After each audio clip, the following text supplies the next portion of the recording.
যশোর ৫ মনিরামপুর সংসদীয় আসনে ধানের শীষের মনোনীত প্রার্থী মুফতি মাওলানা রশিদ বিন ওয়াক্কাজের ধানের শীষের পক্ষে রাজগঞ্জ বাজারে বিশাল এক গণমিছিল অনুষ্ঠিত হয়। মিছিলটি রাজগঞ্জ মাধ্যমিক বিদ্যালয়ের সামনে থেকে শুরু হয় এবং মিছিলটি রাজগঞ্জ বাজারে তেল পাম্প পর্যন্ত প্রদক্ষিণ করে রাজগঞ্জ বটতলা মোড়ে এসে থামে। দেশনায়ক তারেক রহমানের ৩১ দফা বাস্তবায়নে সবাইকে ধানের শীষে ভোট দিয়ে তারেক জিয়াকে এই মনিরামপুর আসনটি উপহার দিবে বলে সবাই প্রতিশ্রুতিবদ্ধ হয়। ধানের শীষের আজকের এই মিছিলে উপজেলা বিএনপির প্রথম সারির সব ধরনের নেতৃবৃন্দ উপস্থিত ছিলেন।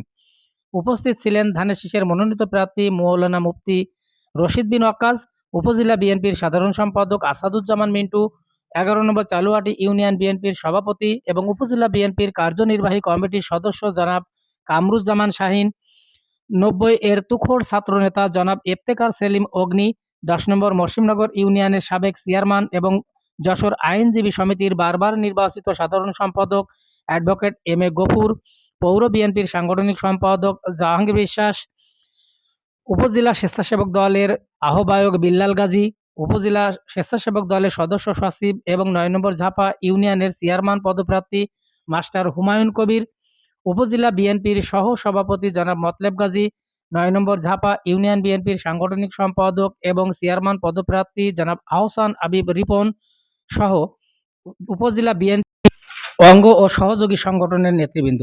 বিস্তারিত দেখুন ভিডিও চিত্রে।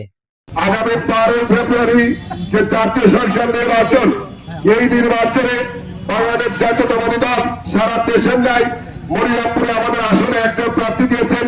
তিনি আমাদের মাঝে ইতিমধ্যে উপস্থিত হয়েছেন, রশিদ বিন ওয়াক্কাজ। আগামীতে যে ১২ তারিখে যে নির্বাচন, এই নির্বাচনে আমরা স্বতঃস্ফূর্ত মনিরামপুরবাসীকে, মনিরামপুর তাদের ১৭ ইউনিয়ন একটি পৌরসভা সহ আমরা যেন আগামীতে ধানের শীষের প্রতীকে ভোট দিয়ে রশিদ বিন ওয়াক্কাজকে আমরা মনোনীত করতে পারি এবং বিজয়মালা গ্রহণ করতে পারি, এই আশাবাদ ব্যক্ত করে আমি আমার সংক্ষিপ্ত বক্তব্য শেষ করি। এই ধানের শীষের মিছিল করে কি ক্লান্ত?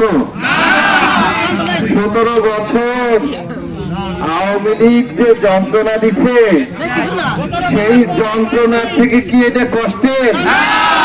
তাহলে কি করতে হবে ১২ তারিখে? আমি শুধু বলবো যে আজকে আমরা রশিদ আহমদ নয়, আজকে কোনো ব্যক্তি নয়। তারেক রহমান সাহেব বলেছেন যে আমরা ব্যক্তি না, আমরা মনোনয়ন তাকে কখন দিব এটা কোনো বিষয় না। ধানের শীষ মার্কা আমাদের অরিজিনাল বিষয়। ধানের শীষ যার হাতে আমরা আছি তার হাতে।